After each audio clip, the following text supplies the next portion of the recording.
Ang nagsabing protesta ay sinuportahan ng mga paring dayosisano. Nakarating ito at reklamo ng ating sa obispo, ng diocese ng Martes na si Bishop Dinualdo.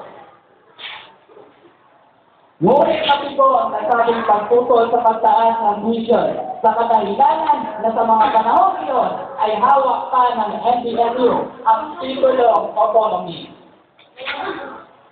Taong 2007 ay ang panibagong pahirap na itinagdag ng administrasyon sa mga estudyante.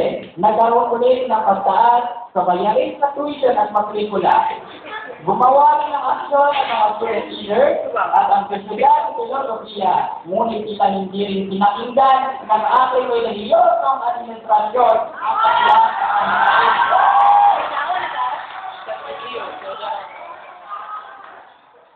Ngayong taon, 2009, ay may panibagong panukalang pagtaas na naman sa ating babayarin sa tuition at iba pa.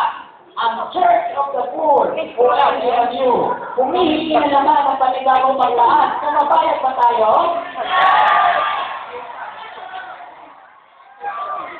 Ano ang isaw ng mga estudyante?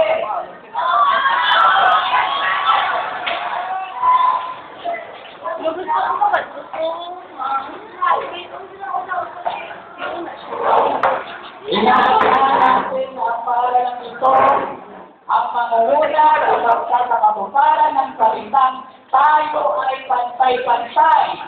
Walang mayaman, walang mahirap. Ngunit na nangyayari ngayon, tila nakakaangat na lang ang may lugar sa edukasyon. Ito ay sa inhustisya.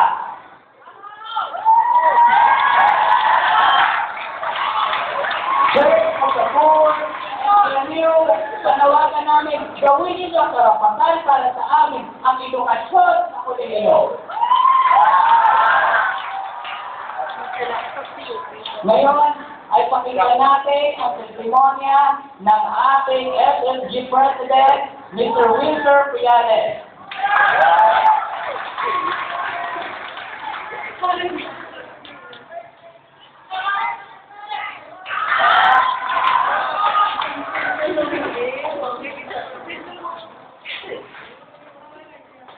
Salamat, RJ.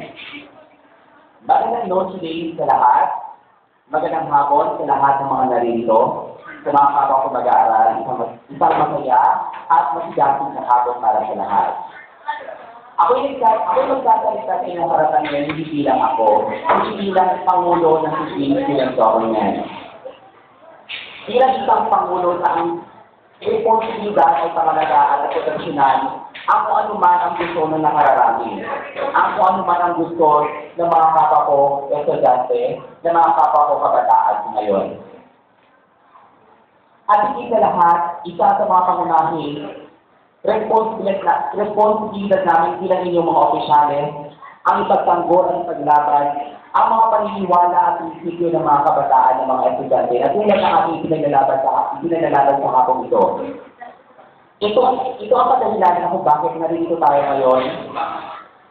Dahil sa hapon ito ay isang pagpapatunay na tayo mga kabataan ay mayroong mga boses.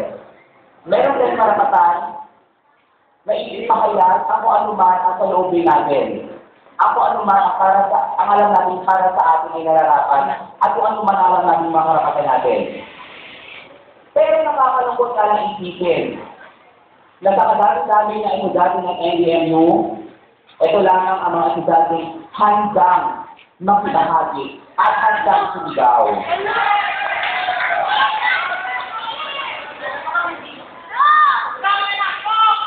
Pero nagagalak pa rin ako na nakita kayong lahat na narito na handang isigaw ang kung ano man ang patingin ninyo ay para sa inyo. Ano ba ang ating layunin ako bakit narito tayo ngayon? Gusto natin na walang Christian here. Dahil karamihan sa atin ay naniniwala at hinihilan natin ang kalagayan ng ating ekonomiya. Ano nga ba ang ating kalagayan ngayon? Marami sa ating naghihirap.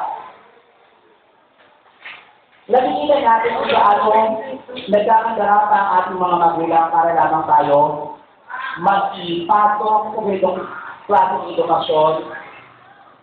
Kita-kita natin kung gaano naghihirap ang ating mga magulang para lamang mabigyan tayo ng magandang kinabukasan.